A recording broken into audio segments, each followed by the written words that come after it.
Don't speak what you don't understand.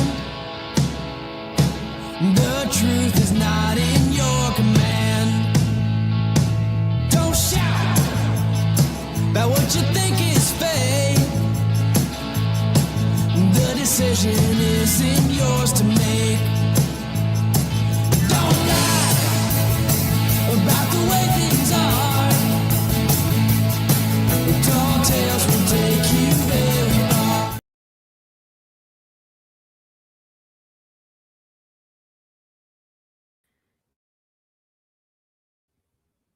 There we go. Hey, everyone, it's Marianne from the New York City Organization of Public Service Retirees. Today is Friday, April 17th, and it is 5 p.m. As you can see to my left, is a candidate that we have been supporting in this new battle for District 3 since Eric Botcher left for the state elected. And she is running for that district. She is a supporter of the retirees. She's a supporter of protecting our healthcare. She is a supporter of many of the same issues that we've been working with other elected officials in her district.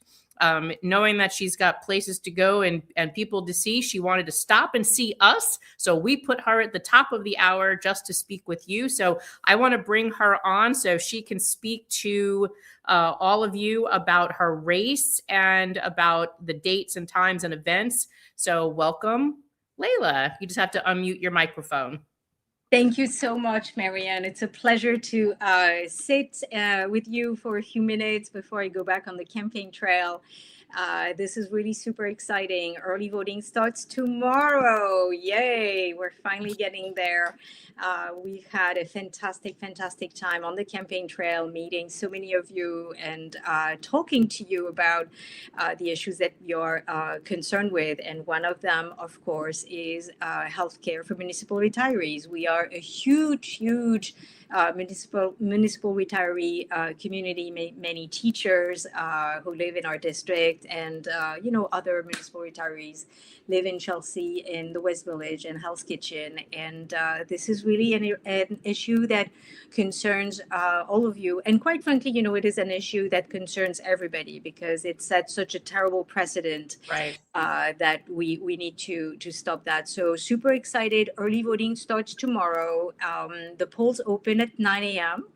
And we'll close at 5. We're holding a rally. We're super psyched about that at 11:30 at Elliott Chelsea Public Housing. You can meet us on 25th Street between 9th and 10th Avenues. We will be there with a great lineup of speakers. Council member Christopher Marte, who is the lead sponsor on Intro 1096, and who's a big supporter of the campaign, who has endorsed the campaign on day one. He will be there speaking. We will also be joined by Senator Tom Duane, Councilmember Justin Brennan, and community leaders, including tenant leaders and activists. It's going to be fun, festive. We'll have coffee, we'll have donuts, we'll have cookies. Come by. And the beauty is that it is right across from a polling site. Of course, we will be within the proper distance. We will not encroach on any area we're not supposed to be. But join us. It's going to be fun.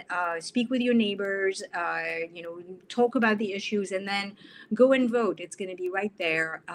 We are really excited to turn out the vote, and we want to see you at the ballot box. Democracy is alive, and we need to keep it this way. Democracy is a contact sport, so we need you to show up and go and vote.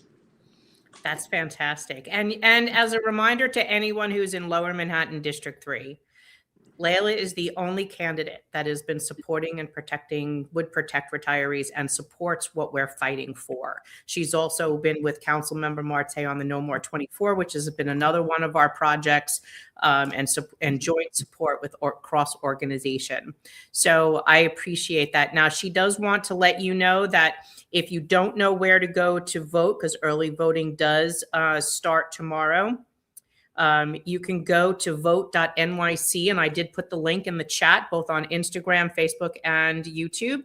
You can go here, and once you're on this page, you can scroll down and you can find your polling site right here, and it'll tell you where to go to vote and the times that those polling places are open. You can also go to her website and find out. Let me scroll back up. And go to her website and look for either volunteering or donating to her campaign and what her events are, so that you could meet up with her as well. So hopefully you will get that message. I will put it in an email, so don't worry. So you'll have all of that as well and can help her and go and see her and go out and vote. Fantastic. Thank you so much, Marianne, for having me.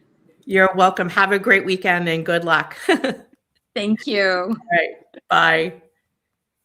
So I'm really glad to have been able to have connected you really quick with her, because early voting, absolutely, Long Beach absolutely makes a difference. And she just reached out to me a little while ago and said, hey, just wanted to remind you that our early voting starts tomorrow. And she has these events as well. Saturday, the 18th, rally in Chelsea, 11:30 in the morning, 415 West 25th Street. You'll see Justin Brannan, Tom Duane, Chris Marte. There's many other local officials that are coming out to support her election. And we want to make sure that you guys in District 3 get out and vote. So super, super important, that you do that. Hey, Pat, nice to see you. Hello, Laura. Yes, and she's been committed from the get-go. You saw she did our commitment on our political website. She signed the pledge to us. We have been supporting her now for, I guess, just over a month. So we need to make sure that we get enough people in the city council to keep supporting what we're doing. So if you're in Lower Manhattan, District 3, your council member used to be Eric Botcher, please come out and vote starting tomorrow. Get out to your polls and make sure that you get out and use that right. Let me take a quick jump over to Instagram. Okay, nothing there. No questions. Okay, so tomorrow, I'll be on a show called Operators on the Loose. These are podcasters. You had some of them on with me the other day on our show. Now I'm going on their show to help reach out to the transit retirees and help them with their mission. So that'll be tomorrow. You can find us on YouTube or Facebook. And I think that's at 8 o'clock. I will confirm the time, but that will be then. Now, the other thing I wanted to talk to you about was there's been a lot of conversation about some of the newspaper articles you've been reading about the comptroller wanting to use $4 billion for housing.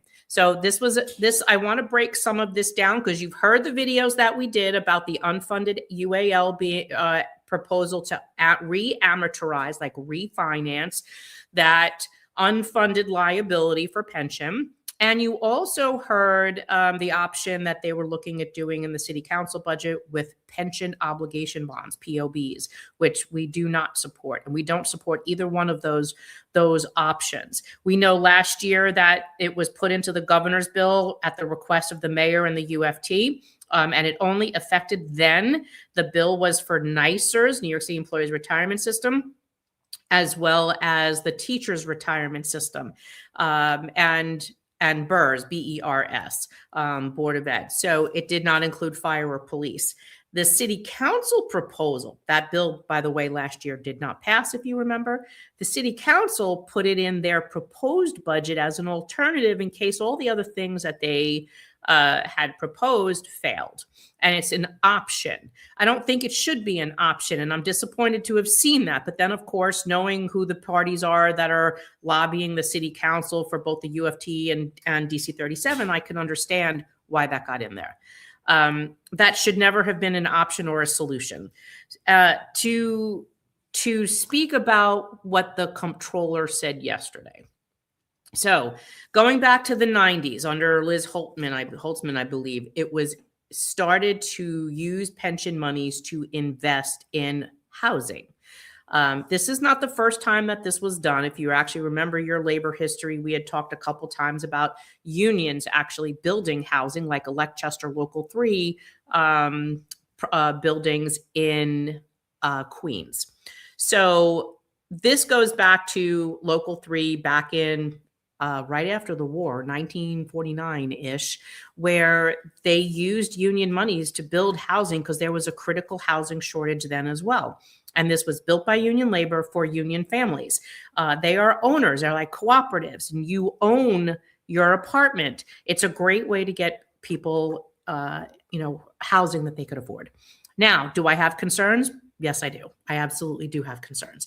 What are those concerns? Well, you want to make sure that whenever there's money that is pulled out of the pension system, that the person giving it to whatever it is, and in this case, it's the AFL-CIO HIT, which is their trust fund, and that they would be investing that money for rehabilitation of some apartments and new construction of some apartments. And it's not just for union people, it's for anybody.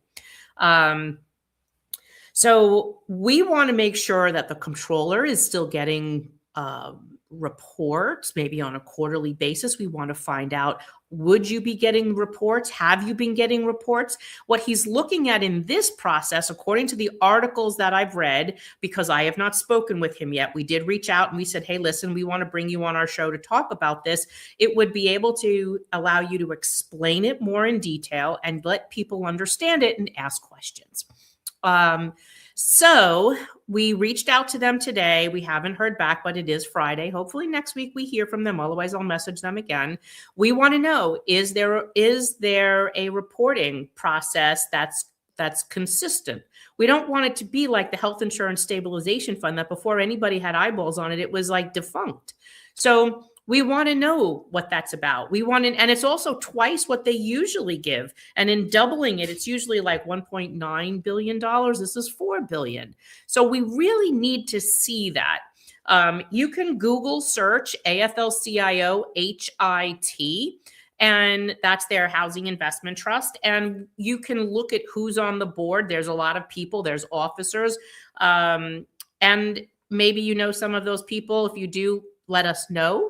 But we would like to speak to any of them. But we did also reach out to the controller. We want to find out, why is he doubling it? And then what kind of security is there to know that they're getting that return on their investment? How would that return happen? So that money from the pension systems, all 5, by the way, would go into this AFL-CIO Housing Investment Trust. And then they would invest the money how they're instructed to, in what they're going to be doing, for what kind of properties they're going to be developing.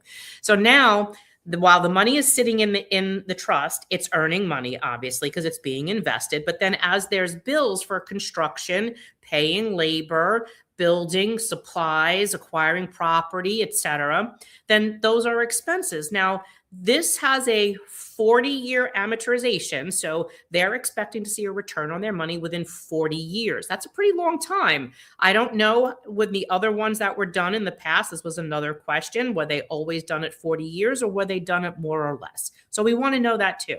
And there's going to be a period of time when, over that time, that they're having expenses, but there is nothing coming in other than the balance of the investment in the trust, because they're not collecting rents yet until those apartments are rented out. How long will that be? So it is talking, you talk about a mortgage over 40 years, that's a long time that you want to make sure that eventually, you're getting your money back. So yes, 100%, absolutely. And I see your question, and the answer is yes. You've not heard me say anything to the opposite. So we're not ready yet to talk about legislation. So give me a minute. But this is why this is important, that someone's watching, because no one was watching the Health Insurance Stabilization Fund, and that this was literally in the hands of the Municipal Labor Committee, mostly the top 5 top 5 unions in the executive board of the MLC, UFT, DC 37, CWA, Sanitation, and Local 237 Teamsters, and then the last 3 mayors.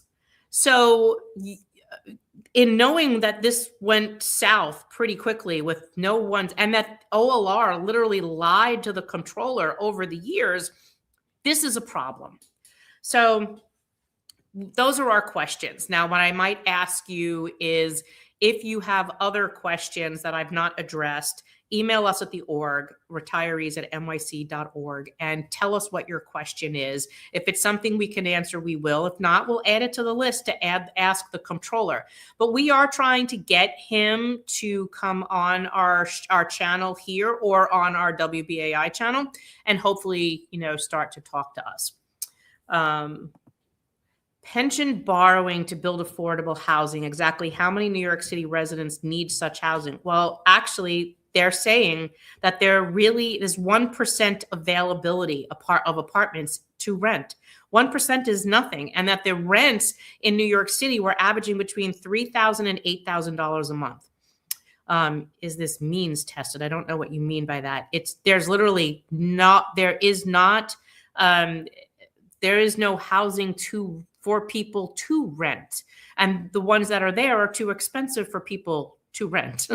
Is this done with new development and reserving a percentage for means testing? Again, don't know what you mean by means testing, but it is some of the apartments that they're looking to build would be at market value and others would be at a lower income level. Also, what is the amount borrowed to build versus so that was also in the articles. It was like, I don't know, $365 billion pension system, and they were taking out $4 billion. So that's the questions so far that I'm seeing for that. Okay, let's move on. So hopefully that explains that. Last night, we did our transit edition Thursday live to help them understand their plan and answer some of their questions for them. That was a really good, I guess, hour and a half that we were on. So I'll put on some of those clips so that you can go back in and look at that. Legislation. We are still working on city and state legislation, so there's nothing really to update you there. Our bills are moving right along, and as soon as we have more to share on that, we will definitely tell you. There's also some movement on the state side, and there is some movement on the city side. Just give us a little bit more time, and then I'm sure things will ramp up pretty quickly. No movement on any of the court cases yet. The resolution for the copay case is still kind of moving slowly, but of course the city seems to do everything ass backwards these days. What am I missing? Fundraising. So we are going back into fundraising mode because we now need to step up, because we're going to be needing to go back to Albany and also do rallies and such here in the city. So I'm not looking to push the people who've already been supporting our organization. We need to make a push to get the people who've been following us, who've been benefiting from us and not donating. So even if everyone started to do a recurring donation to the organization, like $10 a month or $20 a month or $15 a month, whatever you could afford, those people who are not donating. So we're going to draft a flyer up this weekend. I was trying to get it done today, but I decided to stay outside and play with my bus a little bit. And of course, one thing led to another, and I had a bunch of hiccups and I had to keep running to the store. But I will promise you that I will get that newsletter out with a flyer that you could post on your social media to recognize that we are the largest retiree organization, not just in the city, but the state, and that we have successfully been fighting the city of New York and beating them back in trying to force us into predatory medical plans, Medicare Advantage, privatizing Medicare, and then, of course, hitting us with these copays that are basically crippling us. So this would help us be able to do all the things that we now need to do to advance to this next level. I'm hoping to God that at least this year we could get both of these bills introduced and at least one of them passed, and I'd be very happy about that. But with now spring here, we are starting to do our first fundraiser for 2026 and get things moving, our spring fundraiser, and try to bring in consistently money on a monthly basis, even small amounts. Because if you get a lot of people, remember, we started this grassroots, $25 a month was our ask. Please help us out with that. And And for all of you that have been with us for the beginning, we could never have gotten this far without you. And for that, we are eternally grateful. Now we need to sustain what we're building and move the legislation into the next level. And so that's going to take a little bit more people to help us move it. Because I think at this time, it's time for us to bring out the big guns. This is not satisfactory to allow us to keep fighting this year after year and then expecting people to listen. They're not. So now is the time that we need to escalate this. So for those of you that have been benefiting from staying in traditional Medicare, not being forced off traditional Medicare and forced into Medicare Advantage, even for the Florida retirees who love their Medicare Advantage plan, we've helped you keep that Medicare Advantage plan, because as Bob and I have always said when we go to these events, if the city was successful in forcing us into Medicare Advantage, the Medicare Aetna plan that you have today would be gone. And let me explain why. Aetna offers two different Medicare Advantage plans, a New York, New Jersey metro area plan and a Florida plan. The Florida plan was supposed to have copays and it was supposed to have a premium. But because most of the people on the Aetna Medicare Advantage plan are in Florida, they decided to suspend the copays and suspend the premium. But New York City Metro has that. So we want to let you know that you have also been benefiting from us. Whether you like it or not, it is a cold, hard fact. They were eliminating all choices of plans, including the one you were on, and putting on the one that the contract was there for. The contract implemented copays on everything. And then because we fought back the prior authorizations that they were hitting you with in that plan, which that's when the insurance company becomes the gatekeeper between your doctor and the care that he's telling you you need, then the city was sustaining a charge on a monthly basis per person for that. And it was $15 per person per month. So they were still sustaining a cost for a plan that they thought was going to be free. And it ended up not being. And remember, who was in control of that? The MLC. So no, I am not looking to put my healthcare back in the hands of a bunch of people that did this to us. This needs to stay as a federal health benefit. So please understand, this fight is now going into overdrive, and we are moving into the next level to get these things done. And we could definitely use the support of people who've been watching that we've been successful and have sat on the sidelines. It is you that we want to help join this fight to protect us and going into the next level. So very, very, very important. Robert, I don't have an answer on that today because I did not look that up. If I knew you wanted the answer, I would have looked that up, but I did not. Sorry. I literally only came in about a half hour ago. Yes, and Judy, I absolutely know the copays are really hard, and this legislation will help fix that, but we need them to listen. For those of you that reached out, Michelle, I know you reached out and told us that there was an interview on Sunday, I believe. We have also, we're trying to get our voices heard for that as well. So Michelle, if you're listening, thank you for the tip. That is working its way to where it's got to go, so that hopefully if I don't have that voice, someone has the ability to ask that question. Let's see. My friend has $1,000 deductible on a disadvantage plan. Oh yeah, that's just there. You hear some really horrible stuff.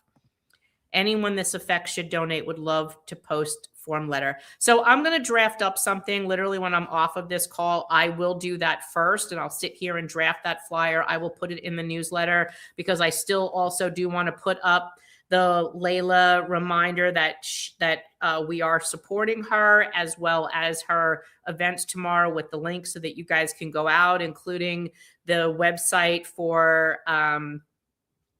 the where to find your voting place if you're in District 3. So this is a special election, right? And special elections usually have low turnout, which is why it's really, really important. John, I'm really glad to see you. So what I would like to do, thank you for this comment. Well, we have tens of thousands of social media followers. Yes, we do. And we have almost 120,000 people in our email membership database. Everyone donate regularly, no matter, no one else is fighting for us. 100% correct. But John, listen, I want to get you and John Murphy, and I'm looking for some more finance experts. I want to do a round table on this pension investment, housing investment. The city has been doing this since the 90s, so this is nothing new. He's increasing the amount that he's using, that they're giving to the trust. And I also want to talk about what is the reporting, what is the checks and balances to make sure that the AFL is actually using the money the way that they're saying they can, what they're directed to. So I want to, if you know other people, please ping me, because I want to put this roundtable together. We sent out an email to the comptroller asking to meet with us about this issue. And as soon as I hear back, I will let you know. That's part of what's been going on. We are going to step up that fundraiser with this newsletter. Yes, William, if you're here, I will do and I'm going to write it down so I don't forget. I will do a thermometer. And I would like to try to pull in, honestly, an additional like $30,000 a month is what I'm being told we will need to push this ahead to do the things that we're thinking about doing. So if we can get there, that would be pretty fantastic, because our since we've not been pushing and reminding people, our donations have been slipping, but we do want to step that up now. And so this is going to be the inaugural event. So that's really all I have for you guys. Speaker Menon has not said anything against what we're doing. So we met with her staff. They understand the needs, which is way more than we got with the last speaker. But since I don't have a bill number yet, and she hasn't seen the bill, but we've just spoken about it, just give me a little bit more time. Hopefully, we'll hear for that. Grants. So I don't know of any grants for a 501c5, which is what we are. We're kind of like, we're like a union.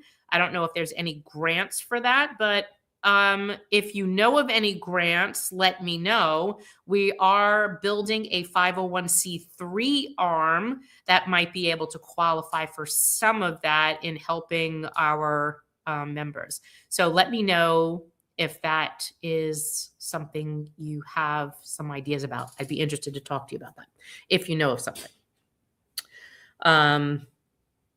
But basically, that's it. Did you get news coverage for Lobby Day? Yes, we did. It was in Work Bites, and there was some social media posts about that as well. But yes, it does. Hey, William, I know you always ask me about the thermometer. Yes, I wrote it down. I will do that too. But yes, there, without a bill number, it gets a little hard because you're referring to something that doesn't yet exist. So I wasn't really pleased that we were in Albany without a bill number, but at least, we're moving in the right direction there. So I'm not too worried. I'm not too worried about that. I know that we'll eventually get to where we need to be, and people will get that information. We'll get the bill number out, and that would get more attention when you're calling, because then you will have homework. Bennett Fisher is the epitome of ineffectiveness, in my opinion. Well, and of course, they still haven't supported anything that we've been doing, which is what he ran on to get elected, which I truly am disappointed in as well. Yes, until a bill has a number. Right. They're not going to commit to it because they haven't read it. They haven't seen it. There's nothing for them to hang there. Yes, I will support that. Yeah, so just give me a little bit more time. I should have more information for you on the state by like Tuesday, Wednesday. And then I'll let you know that the process for the city council bill could take a little bit more time, but we were told that we should know something by the end of next month. So give me a little bit more time with that one. But remember, the first time we did our bill in the city council, it didn't get introduced to June, July. So we're moving in the right direction. Has the language of either bill been formalized yet? So we had passed both of our drafts through legal. Mostly the city council and the state bill now mostly mirror each other.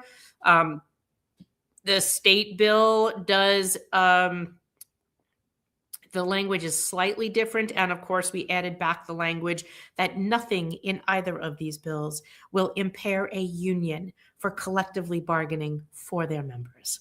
And that's because retirees are not in the union bargaining unit. So we're hoping that that also helps us with the city council side.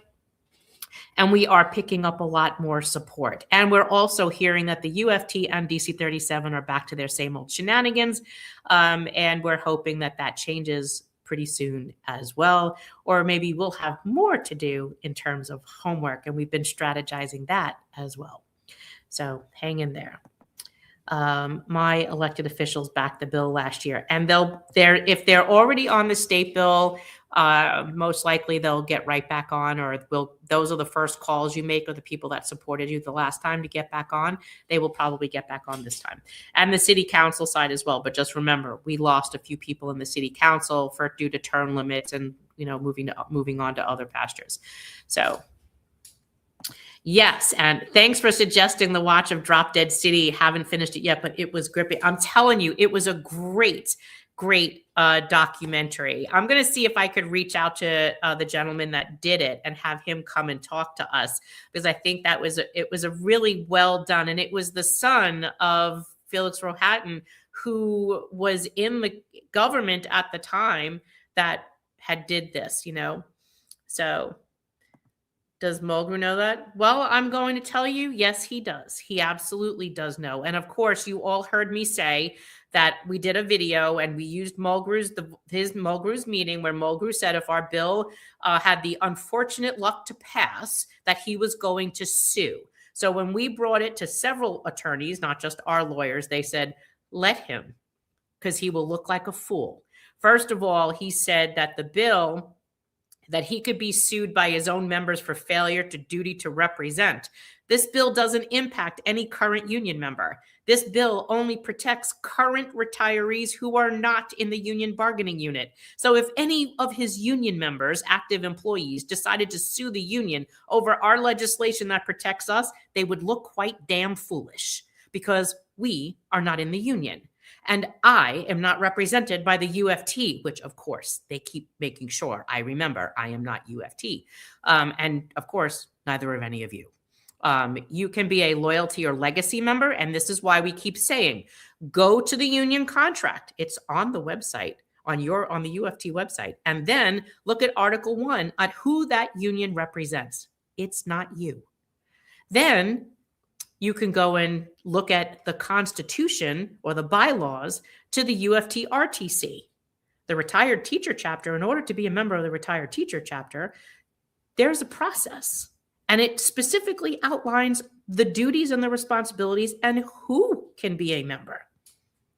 The union has control of the retiree association. Why? Because they don't want you, the retiree, to get something that they don't want you to have, because it would be less that they would get. Remember, even Alan Klinger, the lawyer to the MLC, said, well, that bill's not illegal, but what it would do is that it would be that the city would give less to the active workers, to the unions, if it has to pay more for those retirees.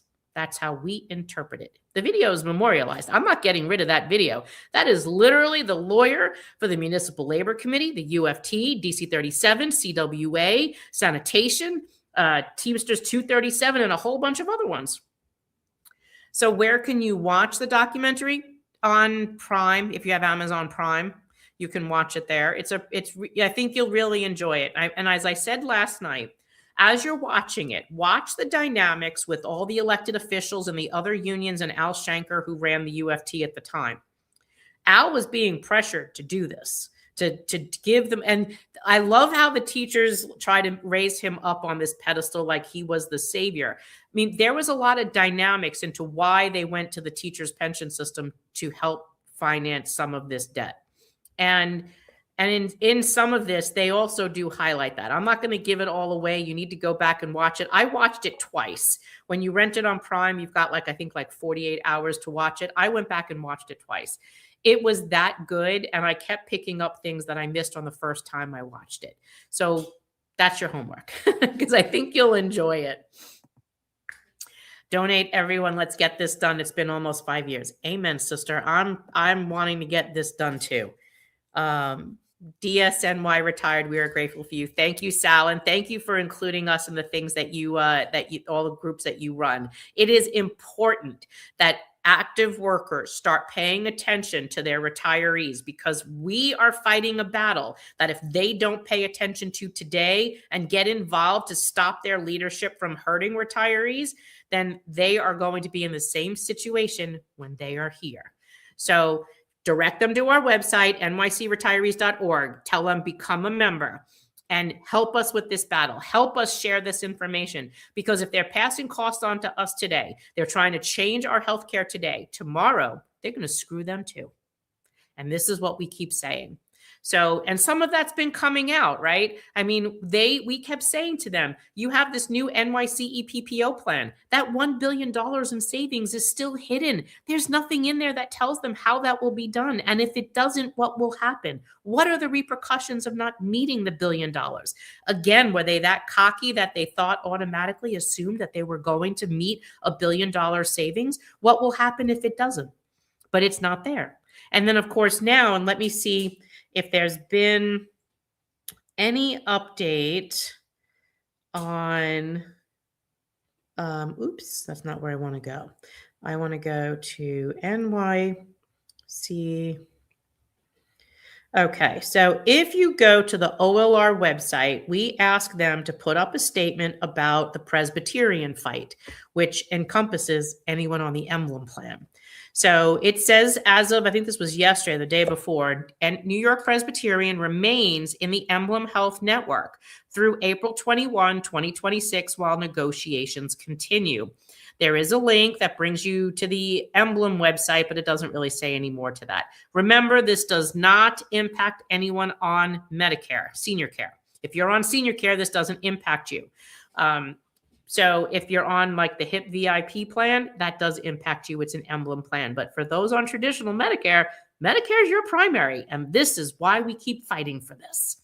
So that is still extended. I'm sure next week they'll come back with another extension, because on one of the other pages, they've already said April 30th. So I'm thinking that this was just, they were wishful thinking that this would be done, but, see what they say.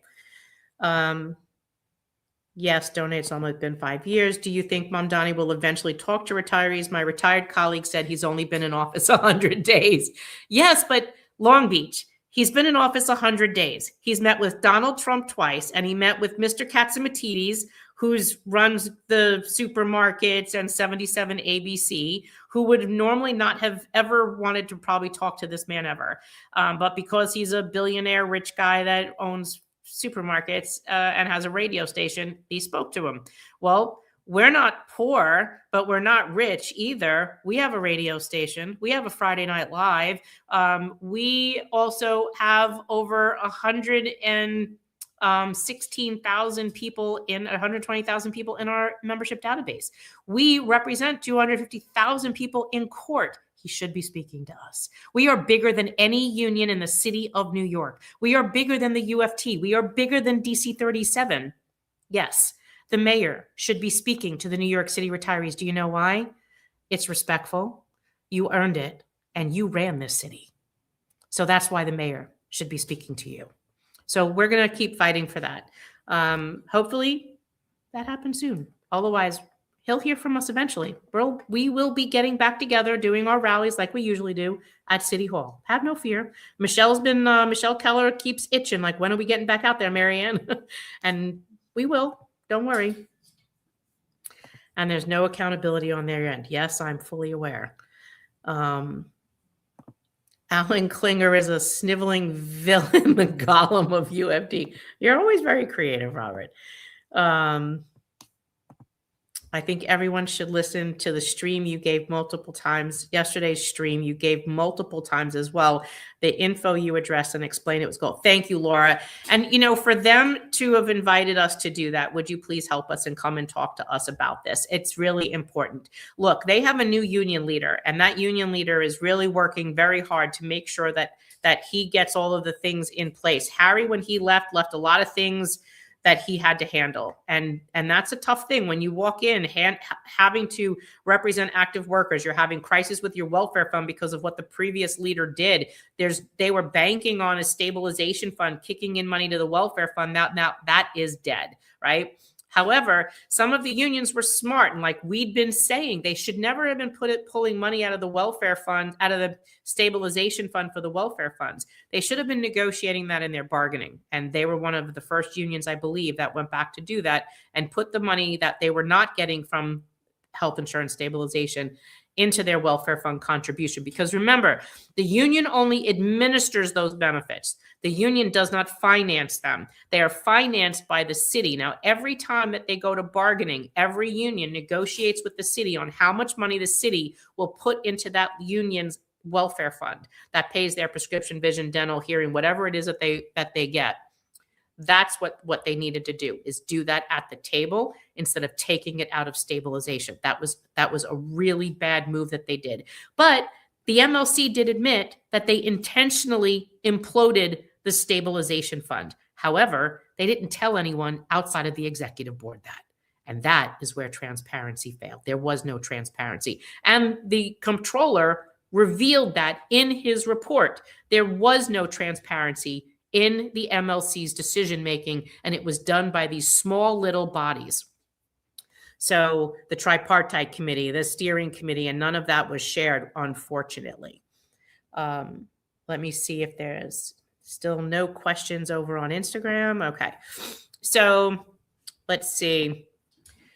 I recall hearing something about Mayor Mamdani approving the transfer of drug and PHI data to United. Yep, he did. And I don't know if he recognizes that his drug data is being shared, but we also have that question for him as well. AI database for the passage of NYC. Would you know if he changed his position on this? Nope, I am not aware that he has changed a position. The position I am still aware of is that he supported it. And whether his approval is critical. No, it's the approval was done by the unions passing the NYC EPPO. It was hidden in the contract. And still to this day, everyone will say, oh, it's in the contract. Well, of course it's in the contract. Give me the provision, because we have the contract. Of course it's redacted, but it's the same contract the unions have. So if it's in the contract and you got to see it, was it in there? Because when we looked at it and we've read it and our attorneys looked at it, we're not finding where it specifically allows for that. This is in the redacted text. So by them saying that it's in the contract, it is, but no one ever saw that language, and that's wrong.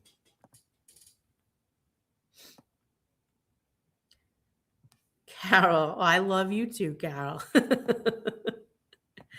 Yes, Tina, absolutely. You tell it. Mamdani is not attending the Met Gala. Okay. Well, I wasn't invited either. He needs to know how many live in New York City. About 3/4 of you do. I can tell you that. You should go to the Met. I think the tickets were like $500,000. I don't make anywhere near that. You're welcome, Chucky. Yes, I understand. I said the same thing last night. Dennis Schock is a good guy. Give him a chance. Give him a chance. We kept saying this as well. People, I think, were looking at me to attack the guy, and all I could tell you is if he's willing to listen, because look, I mean, anytime you get a new job, there's a learning experience, right? You're going to make some hiccups. There's going to be some roadblocks. You're going to have some problems, but overcome them. Like, here's a perfect example. I mean, and this doesn't have anything to do with benefits, but I took on the job yesterday, a couple of days ago, of I wanted to get out of my house, out of my computer, away from all of these electronics and working on this all the time. And everyone said, go outside. Last Friday, they tell me, go outside. So I went outside. I was picking weeds in my garden and getting ready for spring. And I was so excited to be picking weeds and making the flower bed look beautiful. I had picked up poison ivy. And I was like, oh, shit, this is not going to be good. So I dropped it in the garbage can. I ran in the house. I washed myself really good with soap. And I didn't realize I must have touched my shirt, because it was a long sleeve shirt, with the vine. And then not realizing whatever oils from this wretched plant was on my skin. And I had gone like this. And now I have poison ivy all across the side of my face, which thank God you don't really see too much here. And I said, well, the hell with that. And then my friends said, okay, go work on your bus. That's safer. I said, okay, I'm going to work on my bus. So I need to change the brakes. I never did brakes on my bus. Like it's like 5 years ago I did brakes. I don't remember that for shits. So I said, all right, I'm going to try. So my friends came over and they helped me get started. They told me what to do. I have to order parts and they're going to come. So yesterday I was outside. I'm turning on my music. I'm sitting in my garage, taking my brakes apart in the back. And then I needed a tool that I didn't have. Like I needed a specific socket, and everything on this bus is in metric. So I went to my little toolbox. I looked and I needed a 17 millimeter socket, a 13 millimeter socket, which I had the 17 as well. And then I needed an 11 millimeter wrench. Okay. Had all of that. Well, where I had to get the line out of, there was a brake line that goes into the back of the drum brakes. There's a metal line. And in order to get the wrench around that and not strip the bolt, you have to use this, what they call a line wrench, which kind of looks like a wrench, but it's open a little bit so it could slip around the metal brake line. So I didn't have that. I'm struggling with the other wrench, regular wrench, and I was stripping it. Needed the right tool. Had to go and get the right tool. So I did, went out, got it, came back home, got it off, very, very happy. Now today, last night I went to the still and finished to get the last couple of bolts that was holding these, like they're called star adjusters. And they're these little wheels that adjust the brake pads so that you have the right pressure when the brake pads hit the inside of the drum to slow the bus down. Well, I didn't have the right one. All I had was, I think it was like a 7/16 or something, which I really needed the right 17 millimeter. I found it digging through my box. I found the 17 millimeter. I get it on, and then I cracked the first nut and it got loose. I was like, yes, this is great. Now here's your hiccup. I turned it again and I heard another crack. And I'm like, what the hell was that? And I looked at the socket and I was like, well, I'll be damned. Looking at the socket, and I don't know if you can see this. Let's see if I can blow it up. But there's 3 cracks, 1, 2, and 3. So shit's going to happen in this world, right? You're thinking you're getting this done. And I was like, now what? Now, of course, the opening keeps opening a little bit because there's 3 cracks in my socket. Today, I had to run back out. And I said, well, the only good thing about doing these projects is it's like Christmas. I get a new toy. So I went to the store, picked up a socket set that's metric. That goes from, I don't know what it was, 9 millimeters, because I really need the 10. I really need the 13. And I need the 17 now. So shit is going to go wrong even when you're doing the right thing the right way. And of course, you also learn if you don't have a tool that you need, you're going to have to go get it. And in that situation, like with my bus, of course, as we're getting older, I'm losing the strength that I used to have. I can no longer carry people. I struggle just to pick up, boxes that are heavy. But I needed to get like a breaker bar, which is this long tool, and to give me some more leverage to push down and get those bolts off. With our job, we need those kinds of tools. We need people that have expertise in this, access for this, who can help us get our messaging across, help us get bills introduced, bills passed, and help us get we need this. And that's how we can excel and get our job done. I will get this done today. I got both sides off, both brake shoes off, the cylinder off, the star wheel adjusters off. And now I just got to order the parts. And when they come in, I know I'm going to have problems on one side because the spindle that holds the tire on is loose, which means the bearings are bad. So I'm going to have to get another part and who knows, another tool. So know that even though that he's trying really hard, there's still a learning curve, right? And you're going to make mistakes and you just got to figure out, get yourself picked up and figure out how to fix it. And he's got a good team. Just give him a chance to get that moving and figure out what things need to be fixed and how to fix them.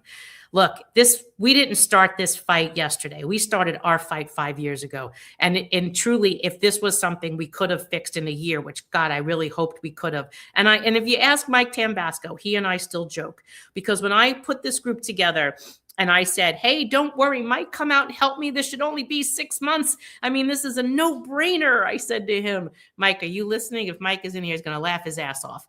And so I said, it's a no-brainer. The city council's Democratic majority. This is Medicare is a Democratic Party platform. 6 months. That's all I really need from you. Then you can go back into retirement. Almost 6 years, 5 years later, Mike and I will joke. How long is that going to take, man? 6 months? So just give the guy some time. I know he's trying, and he really does care, and he does care about his retirees. So hopefully that made you chuckle a little bit, and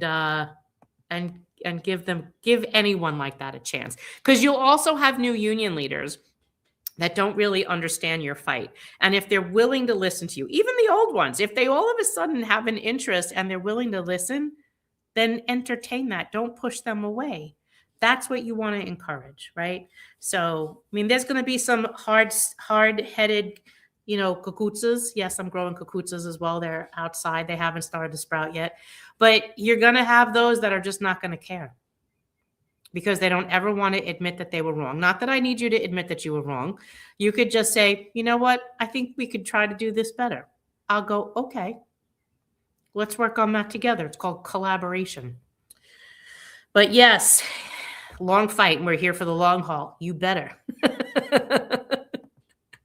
You're an incredible person who has a special outlook of life. Look, that's been getting kicked in the head. And every time I get kicked in the head, makes me angrier and want to get more. So, yeah, look at it that way. I believe we'll get this done. I believe we will. So just takes a little bit more time. So I'm beyond impressed, incredibly intelligent, works on our own vehicles. Okay, so the old ones I could work on. My car, like my daily car, I cannot work on. That is, everything's electronic and I'm afraid of like putting it on fire.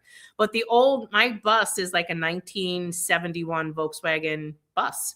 And there's nothing electronic on that. You could change anything you want on it. It's just a matter of doing. And literally, I'm sitting there, and I'm not kidding you. I'm going to show you how I learned this. So people joke with me, and I said, I got started great with my friend Alan and his wife Irene the other day came over to help me get started, and they did. And then they told me what I had to do, so I would do it by myself. Now, there's a really great company called Just Campers, and they're based, I think, out of England. And so, like, here's a video. I'll see if I can I put that on my phone? Yeah. And then literally just clicking through each one. So, like, these little videos will show you how to... Remember, one way makes the shoes come back towards you, and one way makes them go out towards the drum. How to do whatever I need to do. And so I'm like watching this video, and he's showing me what to do and get these like little spring. Let me shut the volume down. But he'll show you how to get the springs off, and I had to do all of that. And so I'll watch it, might watch it twice. Then I stop and I try to do it. And if I screw it up, it's not working, I go back and try it again. And like he's using a special tool to get those springs off, but I was able to do it with a pair of pliers and save myself from buying another thing. But yes, I'll joke. I'm a YouTube trained mechanic because I never had to do mechanical shit, but I'm non-union, unfortunately. And if I was a union mechanic, I'd probably be pretty well off.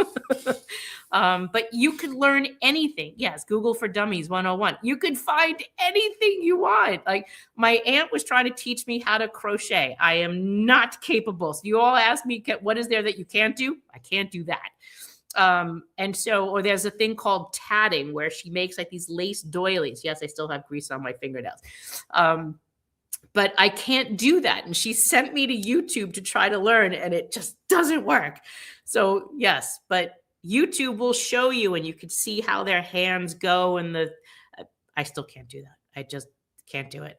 But this was pretty cool. And there's plenty of people out there that have videos that will show you how to do something from all over. And then the Volkswagen Club. So that was what started that like Monday or Tuesday.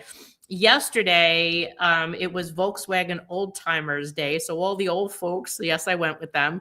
We drove into a couple towns down. There's this little pub and we hung out. So I'm really trying to relax if you get that message. And we went out to a bar and they were all parking. We all meet at the parking lot to try to do something together, like to drive in a caravan together. Let me see if I have that photo to show you. And I'll put some of these up because I didn't put them up yesterday.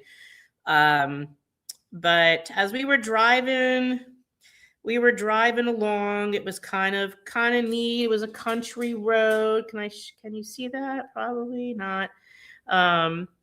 So we're kind of driving and you could, I'm having some technical difficulties, but you could see that, yeah, there we go. So this car is a Tribby, and it is a German car. It's a 2-stroke engine. This guy is kind of crazy because he has to mix his fuel. It's kind of like a big weed eater. It's a 2-stroke engine, and he has to mix the fuel and the oil. But we got together, and you'll see like the buses. Maybe turn it sideways. You can see a little bit more.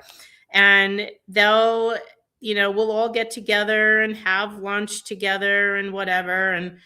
And so you've got Beatles and a bunch of Beatles and a couple of buses, and we just all go out to lunch together. So it was just a way to try to enjoy the day. So when I'm telling you to get out and relax and do some stuff, I'm not kidding you.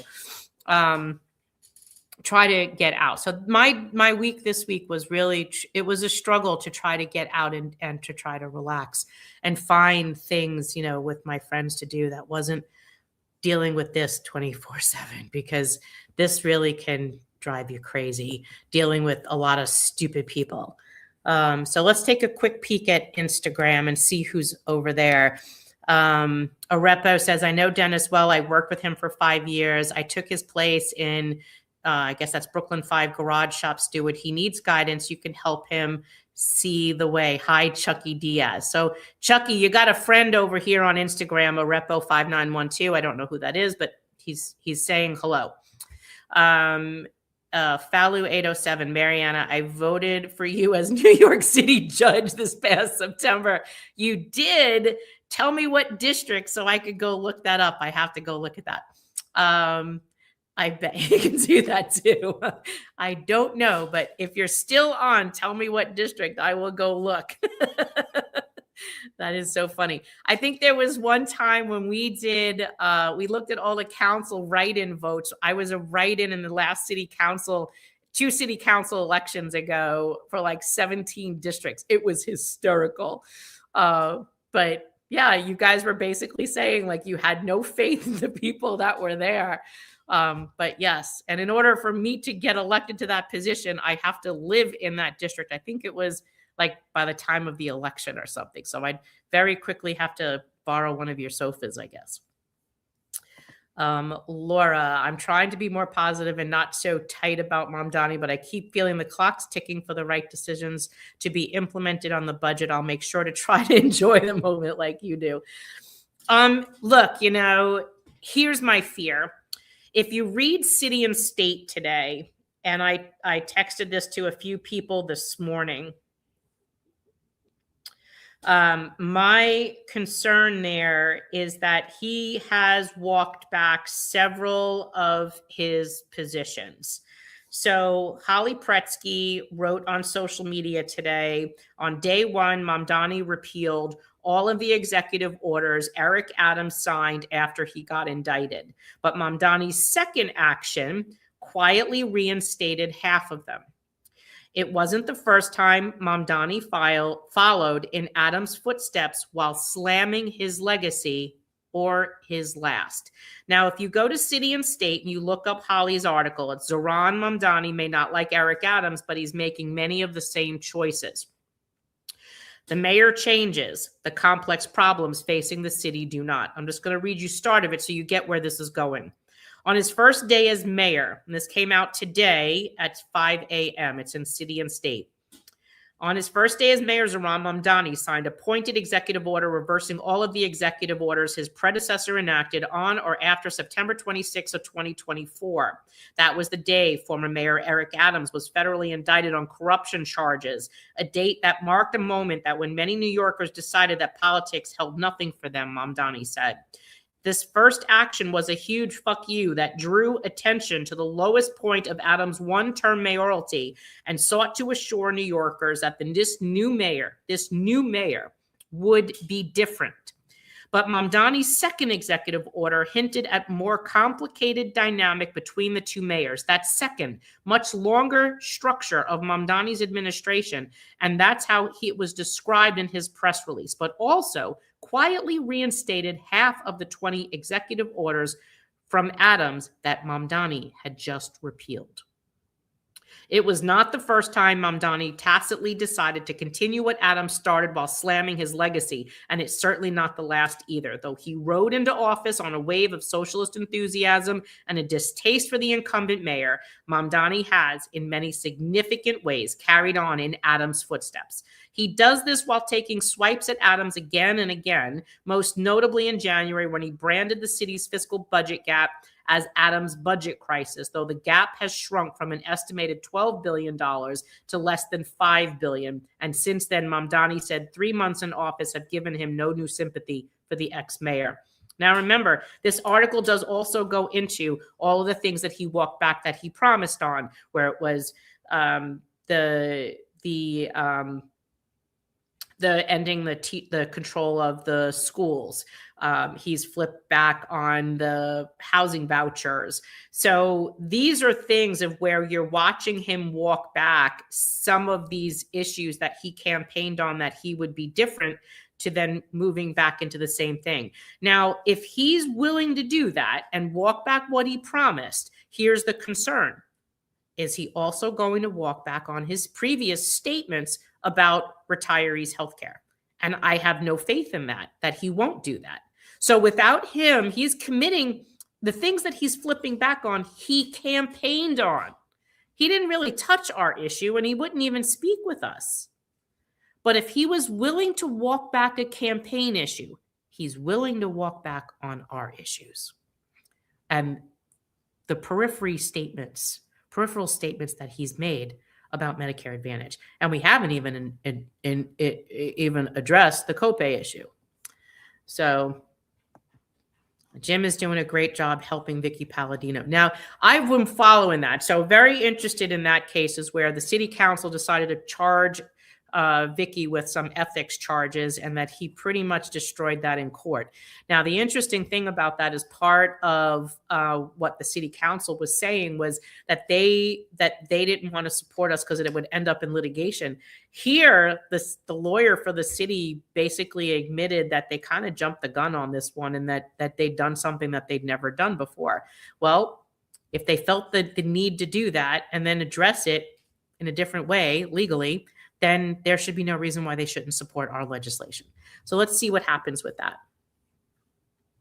Right, and he walked back the buses. So this article does go on, but I don't want to read this here. You guys could read it by yourself, but you're getting the point of what I'm trying to make. If he's willing to walk back something that he campaigned on and he had his, one-liners on and his posters on and his social media on, if he's willing to walk back to something he promised he said he would do, he's going to walk back on something that he never really did commit to fixing in the first place, which is our issue. So unless I get something from him, a meeting with him, an issue that's addressed, he has a full statement, powerful statement that he's committing something to us, I have really no faith that he'll stand up to protect us or be there when the time is needed. He's at this point really desperate in trying to figure out where the hell the next buck is going to come from. And that's just because they haven't done the work to begin with. I'm going to have to say this. It's pretty screwed up how some activists are running around blasting anyone who dares to criticize Mamdani for the way he's ignored vital issues now impacting growing numbers of valuable populations. Guess one of the things these so-called activists aren't concerned about is what's left is our freedom of the press. Maybe they should listen to Joe Maniscalco on your past Monday radio show. And yes, To hear Joe say that they've reached out several times, that they're literally being ignored by the mayor's administration.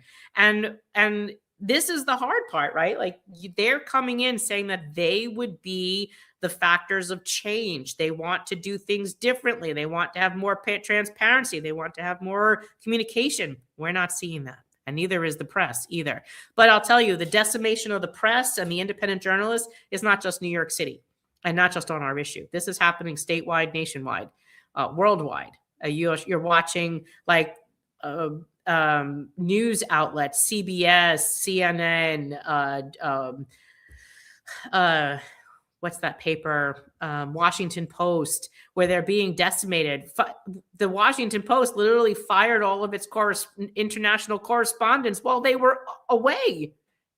So this is why it's really important to support independent journalism. So let me take a quick peek over on Instagram and seeing if there's anything over there. Oh, they didn't post your ballot. Aw.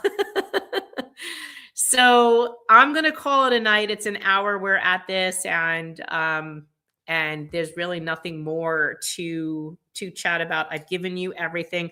I will do that flyer for you. I will get the fundraiser up. I will send out the newsletter. Remember, tomorrow is early voting for the special districts. Layla Logistico, who came at the top of our show. This is Layla. If you are in Lower Manhattan District 3, she is a supporter of you. She has events tomorrow. Please make sure you find your voting site, get out and vote tomorrow. She is the only candidate in that district, the other that is supporting our issue. The other candidates have not responded to us, have not reached out to us, and are not behind this issue, including Eric Bottcher's former chief of staff. So please make sure you support Layla if you are in District 3. She is committed to helping us with this issue. So you guys have a great, great weekend. Thank you for supporting us. Yes, and when you see the flyer that I'm going to send out on the fundraiser, I just got to design it first, so give me a little while. I will get that done tonight. Put that out on your socials. Encourage people who have been watching these wins that we have had and the work that we're doing to protect their healthcare to donate for the first time, and encourage them to be a recurring donor, even if it's $10 a month to start, till they're comfortable to seeing that they could rely on us and be a consistent donor to our cause. It's the only way. So we would be really, really happy if we could do that, because then that means that we can now fight both sides. It's time to put this to bed. It's time to finalize this protection for retirees, both in the city and the state. And we need fresh donors to do that. I am not asking current donors to donate more. I am asking to help me get people who have been watching you and donate, and our organization succeed in all these wins and not participate in fighting. The only way we can win, only way, is if we're able to finance the needs that we need going forward and make sure that our legislation is passed in the city and the state. So yes. Yeah, COPE was $250 a month. So there were many people in the UFT that stopped paying COPE to the UFT because that money was being used against you, and used our COPE, retiree COPE link. I don't think I still have that handy, but we would need more than $2.50 a month as a sustaining donor to the organization. So that the $10 figure, $15, $20 is really where we kind of need to be with new donors. I will find both of those and I will put them also in the newsletter so you have them as other options. But yes, absolutely. Thank you for everything that you guys do, because without you, we wouldn't be here. And now our next goal is to try to get more of our colleagues and friends that are not donating to donate to us as well, so that we can now move this into the final leg. That way you could watch me do videos on my bus instead of sitting here. All right, guys, I love you very much. You have a great weekend, and you'll hear from me hopefully within the next couple of hours. I will get the flyer up, and then the newsletter. If I don't get it done today, I will get that done tomorrow. Tomorrow also, we have, let me just find out where that is. I think it's tomorrow at 8 o'clock, I think, is the operators. Actually, I know where to find that. Oops. I just want the time, because that's the one thing that's throwing me off. Let's see. Yeah, nope, I'm sorry. It's at 5 p.m. Tomorrow at 5 p.m. on YouTube. I will post the link to that. And it's Operators on the Loose is the handle on YouTube. And they'll be live streaming that. We'll be helping the transit retirees tomorrow. So with a group of some of their active workers as well. So this is really cool because we're getting some of these active workers and their retirees together to help advocate. So you guys have a great, great weekend. I appreciate all of you, and ciao. Don't speak what you don't understand. The truth is not in your command. Don't shout about what you think is fake. The decision isn't yours to make. Don't lie about the way things are. Tall tales will take you very far. Don't scoff when they say it's the end. In this life, you know you can't pretend. The days pass by.